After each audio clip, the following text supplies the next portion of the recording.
What he has done is he's taken that agency, which Congress created to find the source of infectious diseases, of allergic diseases, of neurological diseases, of autoimmune diseases, and he's cut off all the money for doing his job, which is to finding those and eliminate the sources.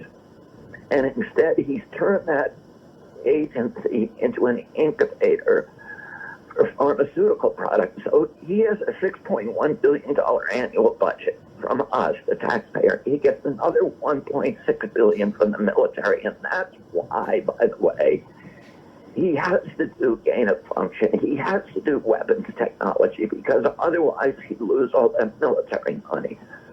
So he gives out 13 times what Bill Gates gives out every year. He's the most powerful person in public health in history. NIH has 300,000 researchers around the world that are funded by this huge flow of money that's coming basically from, or determined by, Tony Fauci. And what he does is he develops vaccines and drugs in his lab. He farms them out to university scientists who are called PIs. These are the virologists, the vaccinologists, the most powerful people. These are the guys who you see on CNN every night. The doctors like Art Kaplan, Peter Hotez, and Paul Offit, who present themselves as independent scientists, but they're all on Tony Fauci's payroll. All the people who sit on those boards, the FCA board, which is called VRBPAC, and the CDC board, ACIP, that approves new drugs, they're all taking money from Tony Fauci. They are all completely dependent on him. He has the power to make careers, to ruin any scientist on the earth who does science that he doesn't like. Because he's giving, what he does is he takes these drugs, he creates new drugs in his lab.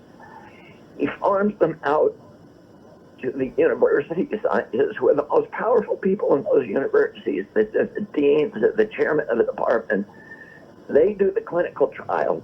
So, like the phase 1 trial, they'll have 100 people. Fauci pays $20,000 per patient to that scientist. The university skims off half, so now the university is involved in supporting Fauci. Then you go to phase 2, and he's got 10,000 people. And he's giving these hundreds of millions of dollars to each of these universities, to Baylor, to Harvard, to Columbia, to Berkeley, and you have these very, very outstanding scientists who everybody respects, but they are not independent. He owns them all. And that's how he controls these global narratives. Listen, every virologist in the world, every single one, without one exception, knew that coronavirus was lab-generated for a year. Anybody who looks at that genetic spike protein sequence knew that. Why did the Omerta hold for a full year? Why did nobody speak up of those tens of thousands of virologists around the world? Here's why.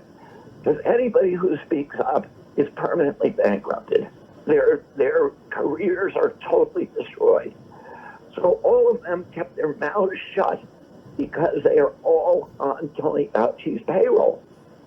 And he's able, if there's a young scientist who shows up at Columbia or Baylor University and says, hey, there's these big databases out there from the HMOs, and I want to study whether autism is being caused by vaccines.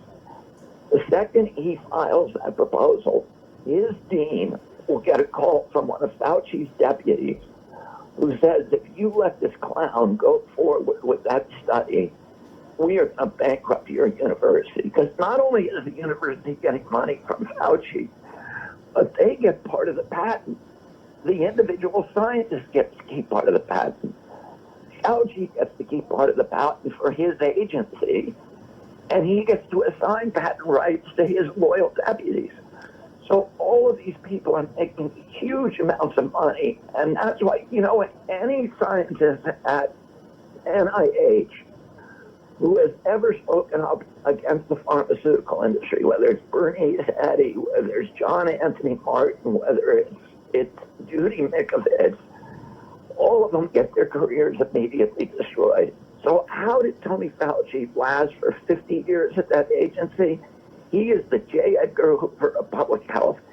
He did it by signing his soul away and making these corrupt deals with the pharmaceutical industry, which keeps him in power.